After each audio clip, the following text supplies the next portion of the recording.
Welcome back to Painting Arts and Crafts, Glass Painting 101. We learned how to frost. We learned how to do opaque and put some pearlization on it. We've learned how to do dots with some translucent. We've learned how to use marker. We've learned how to use stamps. Now we're going to learn how to use Pebeo Vitrea 160 fine writers. And these are great for doing outlines. They're great for having some relief on the glass, getting something to stand out. So I thought what would be kind of cute to finish this off with would be an anchor. It gives me a chance to use the writers and show you what you can do with it. I opened it and you can see it's already oozing out. Something to keep in mind. When you first buy these, you're not going to cut the tip off. You cut nothing. But when you first get them, they're not open. Let me grab one that's never been used before and show you. Okay. So this one hasn't been opened yet. All right. So if I do this and I squeeze, nothing's going to happen. The hole is there. I don't have to cut it.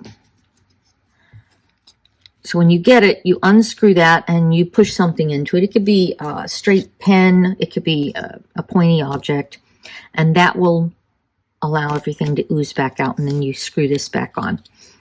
After you use it a couple of times and it sits there for a little while, it dries up inside of the tube here.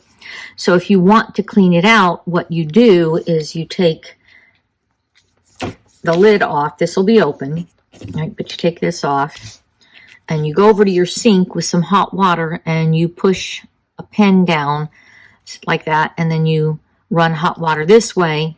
And after, about a minute or two, all of the dried paint comes out.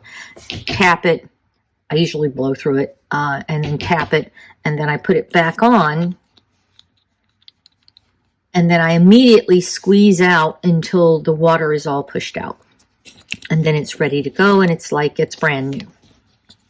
Okay. And I like this one because it has it's just a sewing pen. But it's got a nice bead at the top that I can grab onto.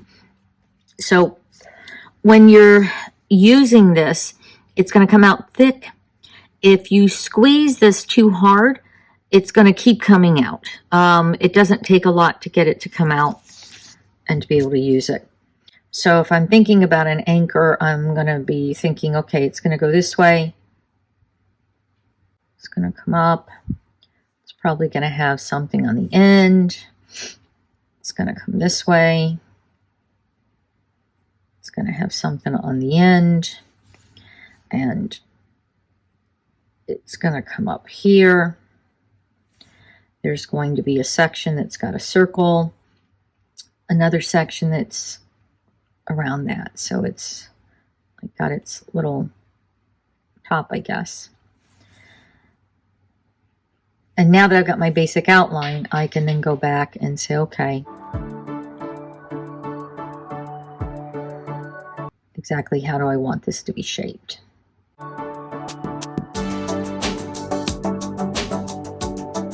Like we did with the sand dollar, you could throw an anchor behind it and just follow it if you're no good at drawing this kind of stuff.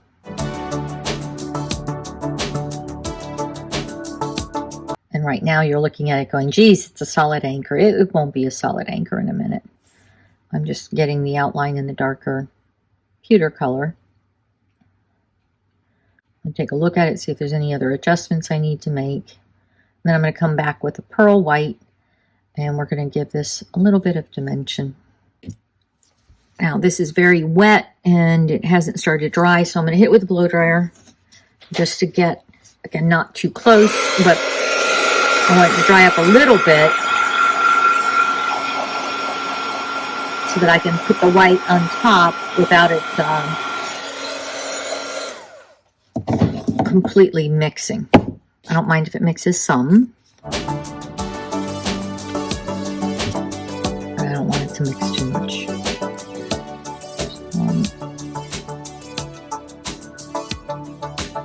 Kind of do that.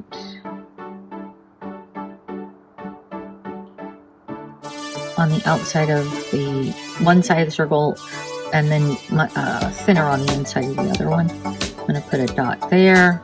I'm going to put a dot there. I'm going to just tiny bit occasionally of the white on what would be the center of the anchor coming down.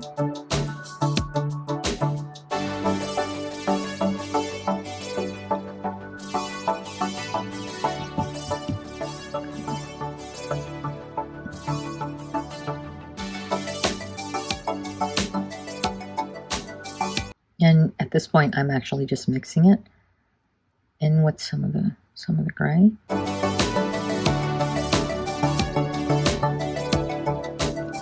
Refraction of light under the water, I can get away with a lot of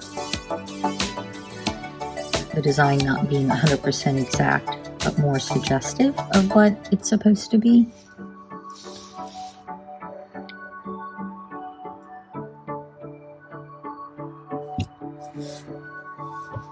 Try and hold this on the side. I'm hoping you can, as I roll the glass, see how raised up it is. It's going to flatten some when it dries, but it's not going to flatten a tremendous amount when it dries, which is kind of nice because what you're getting is something that has a little bit of metallic shimmer to it. And then the other thing I can see is, like, you know what? I think I need to put a little more of the paint on this side because this guy came out pretty thick, but this one's a little too thin. So I'm going to come back here and I'm going to give it a little bit more where I think it needs it. I can do that when it dries. I can do that now while it's still wet. Either way, it'll work. And that's the Pebeo Writers. I do like them. You can use them to create the dots rather than using the dot as well. So what I'll do is show you how to do that real quick. It's fairly simple. But if I'm going to do them, I'm going to do a couple of dots in a couple of different places. I'm just press and let go. And I'm getting little dots. Press and let go. Put one over there. I'm going to put one up here. One down here. One here. One over there. It's just decorative at this point. The question is, how much stuff do you want to put on your glass? Because it is your glass. And it's what you are creating and what you would like to see. Now, I might come in here and put some dots around the very base. I just think that makes it look very pretty.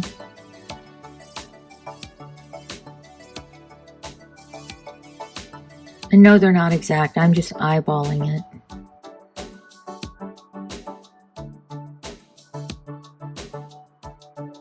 And then as I get closer to that last one, I try to make sure that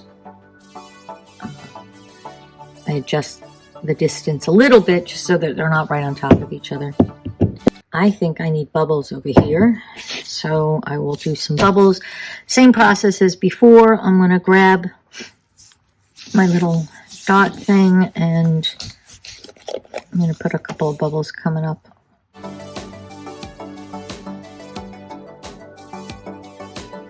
I am now going to let all of this dry overnight, and then I will come back with the clear and give it a really good coat of where I've put all this paint and it's fairly thick, and especially where the raised up relief outline, that really has to air dry completely before you put it in the oven. And when we put it in the oven, I'll videotape that so I can show you how to do it. Before you do bake your glass, give it a final check, go around. If you see paint somewhere where you don't want it, maybe it got on your hand and it got on the handle, clean all that off before you bake it. Once you bake it, it's really hard to get the paint off. I'm not saying you can't do it, it's just really difficult. If the paint has dried to a point where you're having trouble getting it off and you haven't baked it yet, you can take a little bit of rubbing alcohol and your fingernail, or water in your fingernail, and just put it on a rag. You could use one of these tools. The really tiny ones are sharp enough that you could just scrape it back off. But I do hope you enjoyed this. Please like, comment, subscribe, ask me questions, share what you've created. You know, if you're on Facebook, let me know. I do have a page on Facebook. I don't do a lot with it because I'm not that technical. I'm just a mom and old and trying to figure out how to use the camera just to take some video. So I hope you enjoyed this. You have a great day.